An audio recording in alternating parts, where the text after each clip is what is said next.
Bom, hoje nós vamos dar continuidade às nossas aulas sobre documentoscopia, com enfoque mais na parte de aplicações. Na primeira parte da nossa aula, nós aprendemos o conceito sobre documentoscopia, distribuição das falsificações no Brasil e os elementos de segurança que são inseridos nas cédulas para conseguirmos verificar a autenticidade dessas cédulas. Então, qualquer dúvida, vocês podem voltar no vídeo anterior e assistir novamente. Então, nós vamos dar continuidade, agora que vocês já conhecem os elementos de segurança, e nós vamos aprender hoje como fazer as análises em equipamentos que nos darão maiores informações contidas nessas cédulas. Um instrumento de bancada, que é amplamente utilizado pela Polícia Técnico-Científico do Brasil, é o comparador vídeo espectral, mais conhecido como VSC. Esse equipamento, como vocês podem ver aqui na imagem, é um equipamento de bancada e ele é muito utilizado para verificação de cédulas, de CNH, de todos aqueles documentos que nós já vimos na aula passada, para a verificação da autenticidade. E se ele não for autêntico, tentar descobrir a sua autoria. Esse equipamento, ele é equipado com diversas fontes de iluminação. Essas iluminações podem ser compreendidas da região do ultravioleta, passando pelo visível até o infravermelho, e essas iluminações que incidem sobre o documento de diferentes ângulos vão ser posteriormente filtradas e aí as informações serão geradas em formato de imagem, permitindo assim selecionar a autenticidade e a tonalidade dessas cores, promovendo a formação da imagem. Porém, esse equipamento, mesmo ele sendo amplamente utilizado pela polícia, é um equipamento inacessível para a população. E devido aos avanços tecnológicos, dentro da parte de tecnologia da informação, esses equipamentos que fazem aquisição de imagem estão sendo popularizados e amplamente utilizados. Antes da gente continuar, nós precisamos aprender alguns conceitos que vão ser super importantes para entendermos como esses resultados são gerados. Bom, nós estamos falando sobre imagem. O que é uma imagem? Ela vem a ser a relação entre a interação e o reflexo da luz e da matéria, e a captura da imagem, ela é realizada a partir da energia que é absorvida, transmitida e refletida. A luz que é refletida vai nos mostrar a informação do objeto que está sendo visualizado, como, por exemplo, aqui nós temos uma maçã. Nós só estamos conseguindo ver que é uma maçã porque a luz refletida está nos trazendo essa informação. E outra informação também é que ela é vermelha. A gente só consegue visualizar que ela é vermelha porque a luz que está sendo refletida aos nossos olhos tem o comprimento de onda característico específico da coloração vermelha. Então, essa luz que ela é refletida, ela é transformada em energia elétrica pelos detectores que existem nesses equipamentos e são transformadas em matrizes. E cada ponto da imagem é identificado por uma linha e uma coluna, então formando essas matrizes. Essas matrizes que são formadas a partir da imagem, elas são formadas pelos pixels. Então, a gente ouve aí diariamente, o meu celular tem uma câmera com 18 megapixels. O que isso quer dizer? Pixel é a menor unidade formadora da matéria, como nós temos aqui um exemplo. Então, cada quadradinho desse é um pixel, onde eu vou ter uma informação em linha e em coluna para formar, então, a minha imagem final. E cada pixel vai retratar para a gente a intensidade das cores. Quais cores? O vermelho, verde e azul, que então forma o sistema conhecido como RGB. E ele tem como base a sensibilidade do nosso olho.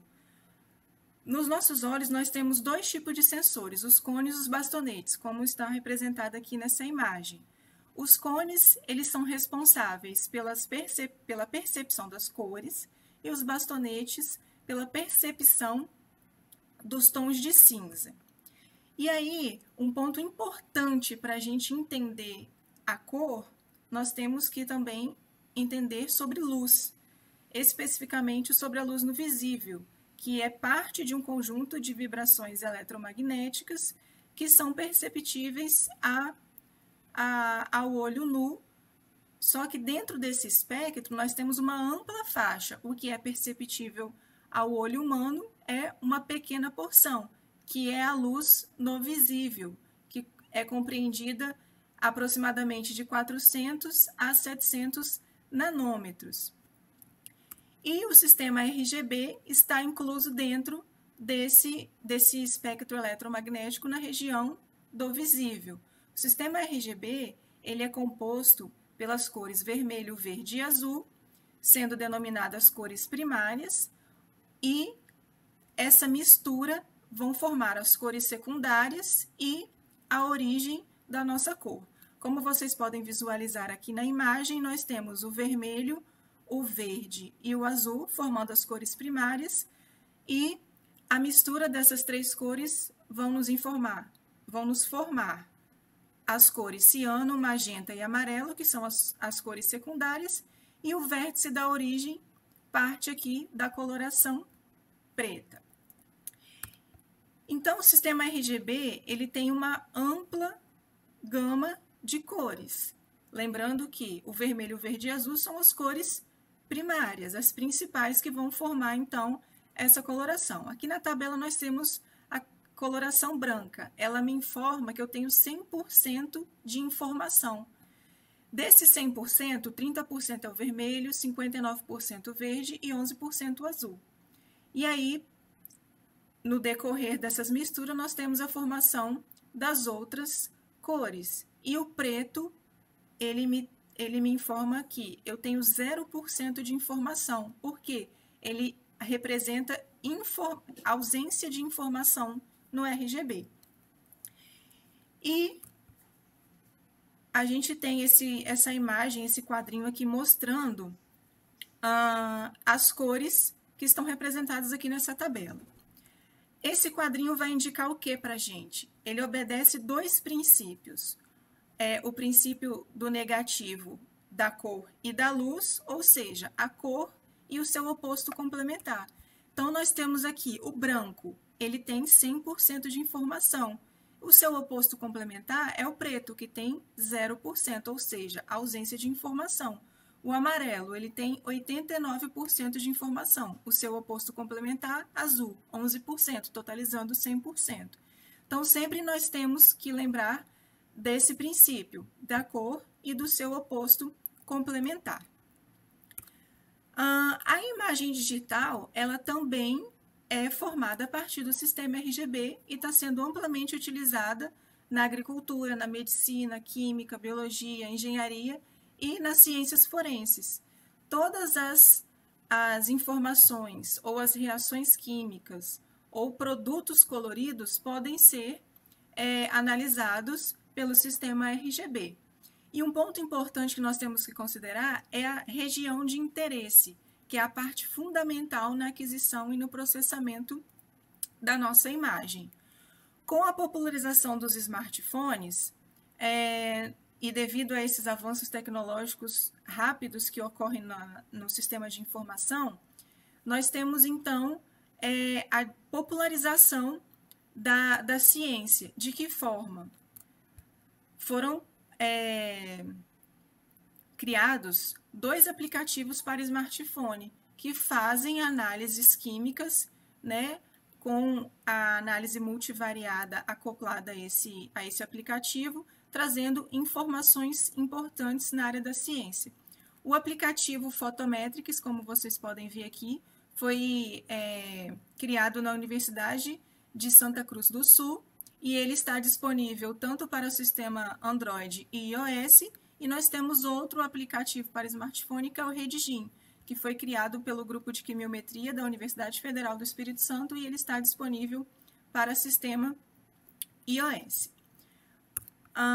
Aqui, então, nós vamos nos aprofundar um pouco mais dentro da interface do aplicativo Photometrics. Ao clicar no link, nós temos, então, essa primeira tela, onde nós temos análise multivariada, análise univariada, as configurações e informações sobre o aplicativo. Então, esse aplicativo, o Photometrics, ele é muito interativo e tem uma interface muito amigável.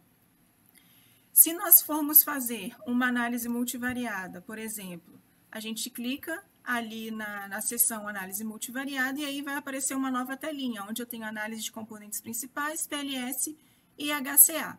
Por exemplo, para análise de cédula, nós podemos utilizar a análise de PCA. E aí, então, eu clico na PCA e aí vai aparecer uma outra telinha onde eu tenho informações sobre análise, onde eu tenho a informação das amostras, um reprocessamento, onde eu tenho os meus resultados salvos e alguma ajuda que eu preciso ter com relação a essa análise. Quando eu clico aqui na minha amostragem, eu vou ter o quê? Uma nova telinha, onde eu tenho as informações, número de amostra, região de interesse, o local aqui vai ser o que eu vou digitar. Eu estou analisando cédula de R$100, então venho aqui e coloco R$100 cédula. E depois vai ficar aqui uma informação da data que você realizou essa análise. Você pode ter também alteração do método, você pode ter um método centrado na média ou um autoescalado, ou então você pode selecionar histograma ou single channels. E aí, tá tudo ok para minha análise, venho aqui, seleciono captura de imagem e vai para a próxima tela, onde vai aparecer a minha região de interesse aqui nesse quadradinho, que foi setado aqui no início. No nosso caso aqui, a gente tem uma região de interesse de 32 por 32. E aí, basta apenas eu selecionar a minha área que eu quero realizar minha captura e fazer a captura da minha imagem. Muito bem. Agora nós vamos visualizar um artigo que foi publicado na revista Química Nova, foi capa dessa revista no mês de abril, que foi feito o quê? Análise de classificação das cédulas brasileiras, utilizando então a imagem digital por meio do aplicativo Photometrics. Nesse estudo, foram utilizadas cédulas de R$10, 50, 20 e 100. Sendo que dessas cédulas, 4 eram autênticas, 12 foram simulações feitas em impressoras a laser, jato de tinta e cera, e 11 cédulas falsificadas que foram cedidas pela Polícia Civil para análise e melhora dos nossos resultados. Foram realizados ensaios de otimização, em que foi avaliada a melhor região da cédula para aquisição da imagem, a região de interesse mais adequada e a distância da câmera até a cédula e a variação do modelo do smartphone. Então, agora nós vamos aos nossos resultados obtidos nesse estudo. Então, o primeiro resultado que a gente está visualizando é a escolha da melhor região da cédula. Então, na região do anverso, nós temos, então, como resultado de melhor região, a região acima da efígie, que é aquela região que a gente viu na primeira aula, onde nós temos microimpressões no valor da cédula. E no reverso, na região acima do animal. Então, como vocês podem ver aqui pelo gráfico de PCA, nós temos como diferenciar as cédulas autênticas, que estão aqui nesse círculo azul, das cédulas falsificadas. Do mesmo jeito, nós temos no reverso como diferenciar as minhas cédulas autênticas das falsificadas ou simuladas. E os gráficos de loadings aqui vão nos mostrar informações de quais elementos característicos dessa análise que foram importantes e influenciaram no nosso resultado final. Bom, esses resultados estão colaborando, corroborando com os estudos realizados por Helfer e colaboradores, aonde eles conseguiram distinguir células de real, eles analisaram células de 20, 50 e 100 reais, e uma outra parte do estudo é que eles conseguiram diferenciar a cédula do real de peso argentino. Bom, o outro ensaio de otimização que a gente fez foi a região de interesse e a distância focal. Para a região de interesse foi analisado uma região de interesse de 16 por 16, 32 por 32 e 64 por 64. Dentre essas regiões de interesse, nós obtivemos os melhores resultados considerando a região de 16 por 16. É importante observar que todas as outras regiões de interesse também foi possível verificar a autenticidade da cédula ou não. Só que melhores resultados foram obtidos utilizando essa região de 16 por 16.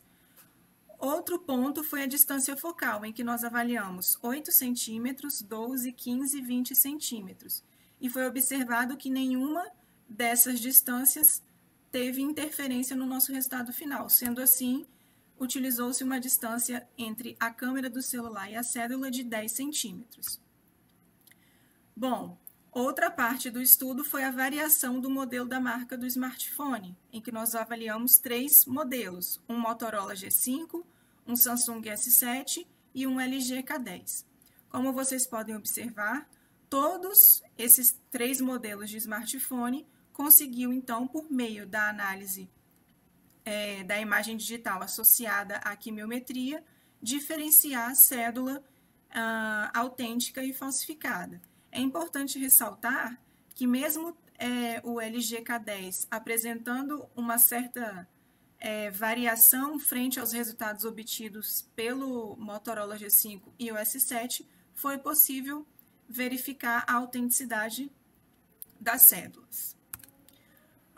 E aí, com esses resultados aprimorados, ou seja, a gente tinha já a informação da melhor região da cédula, da distância, da região de interesse, o modelo de smartphone, nós então analisamos cédula a cédula. Por quê?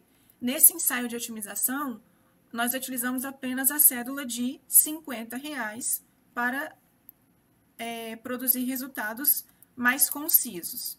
E aí, com essas análises realizadas, nós tivemos, então, as nossas análises em que a cédula de R$100, considerando 16 por 16 pixels, uma distância de 10 centímetros, foi possível, por meio da análise de PCA, diferenciar a cédula falsificada de cédula autêntica, em que nós podemos visualizar aqui que a PC1, a componente principal 1, foi a que influenciou a separação entre cédulas autênticas e falsificadas para o anverso da cédula. Já no reverso, nós temos, então, que ambas as PCs apresentam contribuição para isso, em que a gente consegue visualizar também a separação de grupos entre cédulas autênticas e falsificadas. Da mesma forma, nós tivemos resultados muito produtivos para a cédula de R$20 e R$10, onde também foi possível visualizar de forma analítica a interação, a diferenciação entre a cédula de R$10 e R$20 com cédula autêntica e falsificada. E aí, nós inserimos no nosso modelo de estudo as cédulas que foram apreendidas pela polícia, para tentar mostrar que realmente o nosso modelo de análise está adequado para as cédulas que são apreendidas pela polícia, visto que esses falsificadores apresentam aí um nível muito sofisticado de falsificação. Então, será que esse modelo que nós estamos propondo é satisfatório para essas cédulas com alto nível de sofisticação? Nós podemos visualizar que sim, esse modelo quimiométrico é sim aplicável também para cédulas que foram apreendidas pela polícia como cédulas falsificadas, em que nós também temos a informação e separação dos grupos entre cédulas autênticas e falsificadas, tanto para a cédula de R$100, 50 R$20. Sendo que para a cédula de R$100, nós temos a PC2 como a componente que faz essa separação para o anverso, e no reverso nós temos, então, aqui essa região sendo selecionada para as cédulas autênticas, e ambas as PCs estão sendo importantes para a diferenciação entre cédulas autênticas e falsificadas. Será que é possível, então, a gente melhorar esse resultado que já foi obtido? Como assim melhorar? Acoplando um microscópio próprio para smartphone para a gente, então, fazer essas análises. E aí, um outro estudo surgiu com esse propósito, em que é intitulado como Uso do microscópio portátil aliado ao smartphone para determinar a autenticidade de cédulas de real. Esse microscópio, ele pode ser comprado aí pela internet, não tem um preço muito alto, ele é bem acessível e ele traz uma representação daquele microscópio de bancada, né, que a gente tem e que às vezes não é muito flexível. A gente não pode levar aquele microscópio para fazer uma análise em campo devido às suas particularidades, que não pode fazer movimentação, senão descalibra a lente, tem todo esse por trás aí quando a gente utiliza esse microscópio de bancada. Só que esse microscópio portátil, ele apresenta vários tipos de ampliação, né? Dependendo do modelo, ele pode variar de 80 a 120 vezes, ele apresenta um ajuste de foco, ele tem umas lâmpadas de LED que auxiliam na iluminação na hora da aquisição da imagem. Esse clipe universal aqui, ele é chamado de universal porque ele proporciona a utilização em qualquer modelo de smartphone e ele é à base de pilha AA. E aí, será que realmente esse microscópio acoplado ao smartphone nós teremos melhores resultados? Então, nós temos aqui um modelinho de como foi feito essa análise na cédula de real acoplado, então, esse microscópio ao smartphone. E aí, nós, então, temos uma grande diferenciação na parte visual entre cédulas autênticas e falsificadas, onde nós vimos aqui na região acima da efígie, na cédula autêntica, nós temos, então, várias microimpressões. Já na cédula falsificada, nós temos vários borrões. Isso é possível verificar lá no VSC? Sim, é possível. Só que com esse microscópio aqui, você pode fazer análise na sua casa, lá no bar, onde foi verificado que teve uma movimentação de cédulas falsificadas, numa loja de eletrodoméstico, independente do local. Você tendo um smartphone e esse microscópiozinho, então nós temos como verificar se a cédula é autêntica ou falsificada. E aí, depois de fazer essas análises visual, nós então acoplamos esse microscópio ao celular juntamente com o Photometrics. E aí, obtivemos resultados melhores? Com certeza. Então, nós podemos ver aqui, para cédulas de R$100, nós temos a separação do grupo entre autênticas e falsificadas. Isso é observado aqui pela PC1, em que a gente tem a separação à direita das cédulas autênticas e à esquerda das cédulas falsificadas. E entre as cédulas falsificadas, a PC2 foi importante para determinar qual tipo de impressão que essa cédula foi produzida.